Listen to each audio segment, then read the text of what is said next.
គឺមានពីរមុខទី1ជាមួយនឹងស្លម្ជូរក្បាលត្រីស្តោចាខ្ញុំទៅសារឃើញក្បាលត្រីស្តោឃើញទូ7ចាទូ7កម្រមានអ្នកលក់ទៅថ្ងៃហ្នឹងឃើញក៏នឹកឃើញចង់ស្លម្ជូរក្បាលត្រីស្តោញ៉ាំចាហើយបន្លែរបស់ខ្ញុំគឺអត់បានទិញបន្លែដាក់អីគឺយើងមានផ្សិតនៅផ្ទះស្រាប់អញ្ចឹងយើងដាក់តែផ្សិតមកហើយសម្រាប់ការស្លគឺចាសម្រាប់ការស្លគឺអត់ពិបាកទេបងដឹងតែចេះគ្រប់គ្នាហើយចាគាត់ថាខ្ញុំស្លធ្វើម្ហូបរាល់ថ្ងៃអញ្ចឹងខ្ញុំក៏ថតបង្ហាញជូនបងអញ្ចឹងណាតែស្លនេះដឹងតែបងចេះទាំងអស់គ្នាហើយចាដំបូងយើងដាំទឹកឲ្យពុះមកយើងដាក់គ្រឿងជាមួយនឹងខ្ទឹមសជាមួយម្ទេសជាមួយនឹងសាច់គុយសាច់ម្ដេចអញ្ចឹងណាបងយើងដាំទឹកពុះហើយយើងជុំប្រហុកចាជុំប្រហុកហើយយើងដាក់ត្រីឲ្យរាងឆ្អិនតិចទៅចាយើងដាក់ជាមួយនឹងទូ7ហើយនឹងផ្សិតរបស់យើងមកបងភ្លក់រសជាតិទៅចាជូរប្រៃល្មមឆ្ងាញ់ចាថែមជាមួយនឹងជីបន្តិចទៅដើម្បីបន្ថែមជាមួយនឹងក្លិនឈ្ងុយចាហើយសម្រាប់រសជាតិគឺថាចុះបាយបងចាឥឡូវយើងមកមើលម្ហូបមួយមុខទៀតមានជាមួយនឹង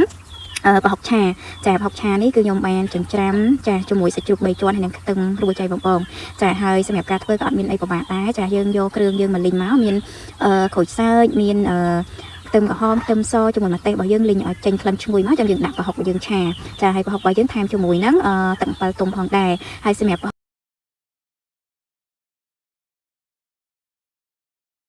ចាហើយបងអាចបន្ថែមគ្រឿងតាមចំណង់ចំណូលចិត្តរបស់យើងមកស្ករប៊ីចេងតាមចំណង់ចំណូលចិត្តមកចាហើយនឹងទឹកអំបិលទុំរបស់យើងហ្នឹងចាយើងឆាឲ្យដាច់ទឹកណាបងឆាឲ្យដាច់ទឹកចេញជារូបរាងបែបនេះបានរសជាតិឆ្ងាញ់ចាហើយម្ហូបរបស់យើងគឺឆ្អិនហើយចាពីរមុខនេះគឺខ្ញុំចំណាយលុយអស់តិចខ្លាំងមែនតើចាបានម្ហូបពីរមុខចាម្ហូបគឺសុទ្ធតែម្ហូបដែលចុះបាយតែម្ដងហើយលក់របស់យើងគឺសុទ្ធតែលក់ធម្មជាតិដែលយើងបេះជុំវិញផ្ទះចាគឺធម្មជាតិតែម្ដងណាបងចាហើយប្រហុករបស់យើងនេះដាក់ម្ទេសមួយកាន់តែឆ្ងាញ់បងកុំភ្លេចសាកល្បងធ្វើ